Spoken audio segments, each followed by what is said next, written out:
Assalamualaikum. Lagi bikin kopi. Hari ini hari terakhir Ramadan.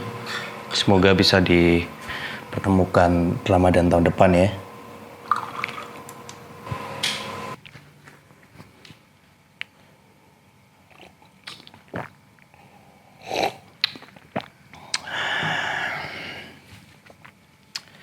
Halo, minal aidin wal faizin ya. Mohon maaf lahir dan batin. Kalau aku ada salah, mohon dimaafin ya. Manusia tempatnya bersalah. Siap salah. Kali ini aku mau ngebahas produk lokal kebanggaan Indonesia, Polygon. Alasan aku bikin konten ini karena pengen aja sih. Pengen ini dilandasi sama ketakjuban. Bisa ya produk Indonesia itu bersaing dengan produk luar negeri? Dan sudah bukan teori semata cuy, tapi sudah terbukti dan dirasain dari generasi ke generasi. Wow. Setelah meluncurkan produk yang dinantikan ratusan orang, yaitu Stratos, kini Polygon memberikan jawaban baru atas penantian pecinta road bike melalui Helios. Dengan Heliosnya, Polygon berani menggandeng international team yang bergelar Top Rank Asia Team. Perusahaan asal Indonesia yang membandrol sepeda termahalnya lebih dari 100 juta ini kini berusaha juga untuk dapat membawa Indonesia berprestasi di kancah internasional dalam area balap sepeda road bike. Lalu sebenarnya siapa sih Polygon ini? Mari kita bahas.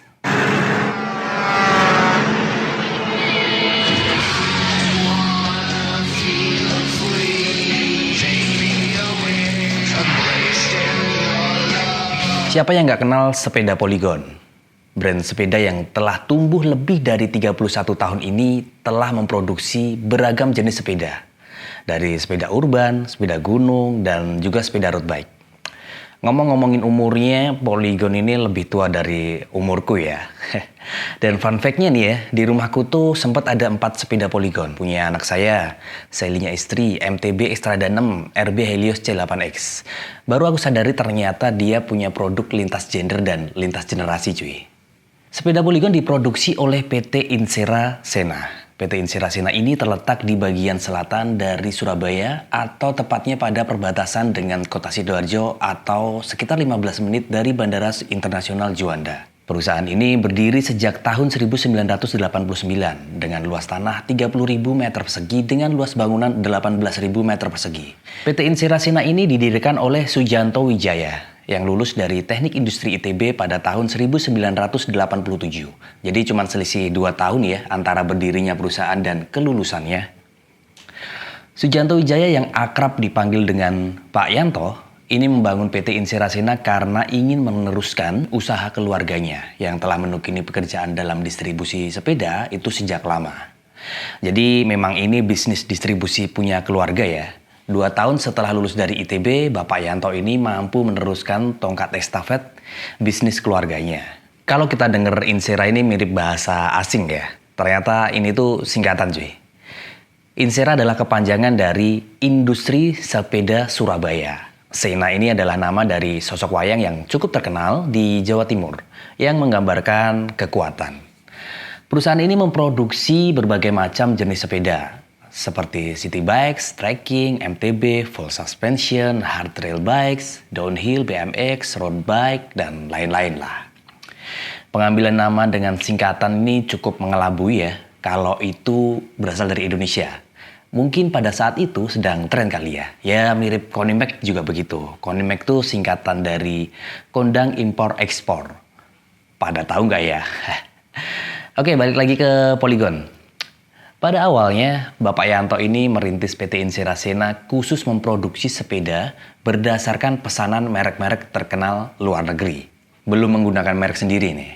Istilahnya cuma ngelayanin produksi terus ekspor doang. Meskipun inisiatif untuk memproduksi sepeda lokal dengan merek Polygon itu sebenarnya sudah dimulai sejak 1990, namun belum dipromosikan secara serius.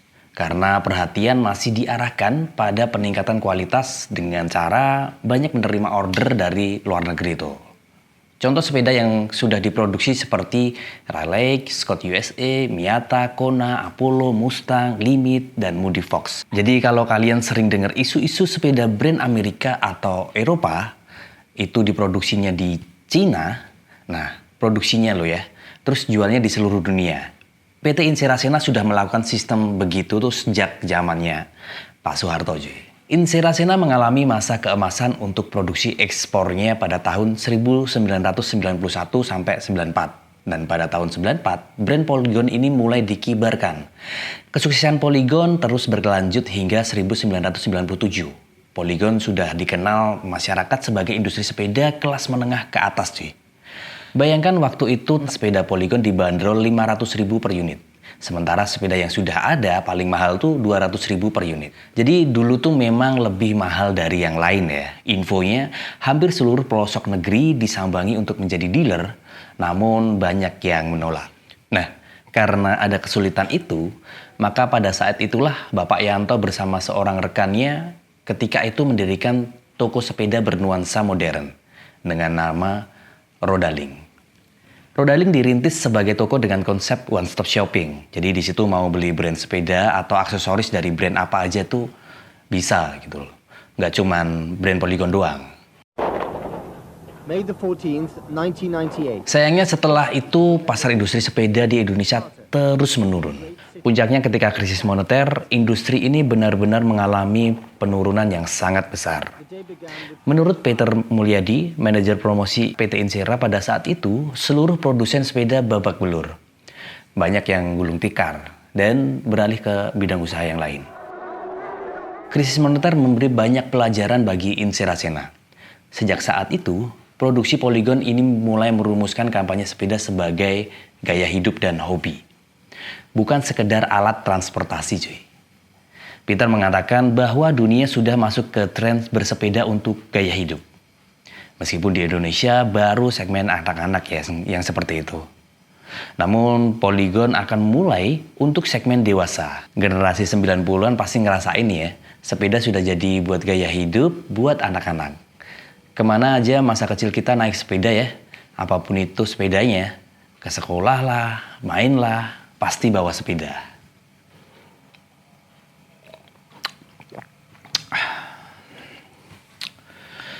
Selain membangun jaringan distribusi sendiri, Inserasena juga mengembangkan pasar melalui pasar modern. Hypermart menjadi salah satu pilihan. Konsumen cenderung lebih senang berbelanja di hypermart. Sebab lebih nyaman, lebih lengkap, murah, terutama untuk kebutuhan sehari-hari. Jaringan distribusi terus dikembangkan ke negara Thailand, Korea, Australia, Filipina, Jepang, Swiss, Kroasia, bahkan Polygon juga tengah berkonsentrasi pada pasar Eropa. Setidaknya, sudah 50 toko di Jerman dan Prancis yang menjual Polygon. Di Asia Tenggara, sudah 48 toko yang menjual Polygon dan 30 dealer resmi. Upaya yang dilakukan Inserasena tak berhenti sampai di situ doang. Polygon pun masuk ke berbagai komunitas seperti Bike to Work dengan mensponsori acara-acara yang dilakukan oleh komunitas-komunitas independen tersebut. Peter juga menyebut beberapa event yang diselenggarakan seperti kejuaraan sepeda untuk atlet nasional, Polygon Tour di Jakarta, Polygon MTB Jakarta Challenge, Tour di Jatim, prakualifikasi PON, dan masih banyak lagi. Pada tahun 2014 bulan Oktober tanggal 21 di Yogyakarta, pada acara gala dinner, Pak Yanto mengucapkan seperti ini. Tantangan utamanya kita di Indonesia adalah merek. Bagaimana bisa meyakinkan orang Indonesia kalau kita lebih baik dari produk luar negeri? Kita berani bersaing dengan produk luar negeri, produk ternama di dunia. Lalu beliau melanjutkan pidatonya seperti ini. Saya kok merasa orang Indonesia itu sering dianggap tidak mampu ya. Kita Indonesia harus mampu bersaing. Lebih baik dari negara maju lainnya. Ternyata semakin saya belajar bersepeda, semakin jauh yang belum saya pelajari. Perkembangan sepeda lebih kompleks. Kita harus belajar bersama-sama, kita tidak bisa bekerja dengan sistem yang lama. Kita dituntut untuk lebih cepat lagi, ucap Bapak Yanto. Pandemi COVID-19 yang mewabah di Indonesia sejak Maret 2020 ternyata menghasilkan dampak yang positif bagi industri sepeda dalam negeri. Dari beberapa dealer ada yang melonjak 200%, ada yang melonjak 100%, ada yang 50%, jadi sangat bervariasi. Di saat jumlah pengguna sepeda meningkat pesat, sayangnya stok pasar tidak dapat mengimbangi tingginya permintaan cuy. Hambatan utama yang dihadapi adalah komponen dari sejumlah negara, utamanya dari Cina nih. Sebagai gambaran aja ya, satu sepeda itu membutuhkan banyak onderdil. Jika satu tidak ada, ya maka nggak jadi sepeda. Maka dari itu, sebetulnya Polygon pada saat pandemik ini bisa menaikkan harga dengan fantastis cuy. Tapi itu nggak dilakuin sama dia. Karena mikirnya jangka panjang. Jadi tantangannya adalah menjaga harga tetap stabil. Meski permintaannya naik pesat, supaya nanti pas permintaan pasar kembali stabil, harga tetap aman. Buat yang dulu beli Polygon bukan harga normal, ya itu pasti harga gorengan ya. Seiring berjalannya waktu, Polygon terus melakukan inovasi dengan berbagai cara. Endorse influencer lah, endorse YouTuber lah, dan juga menggandeng international team yang bergelar top rank Asia. Terengganu Cycling Team dari Malaysia. Terengganu Polygon Cycling Team merupakan tim yang telah terbentuk selama 10 tahun.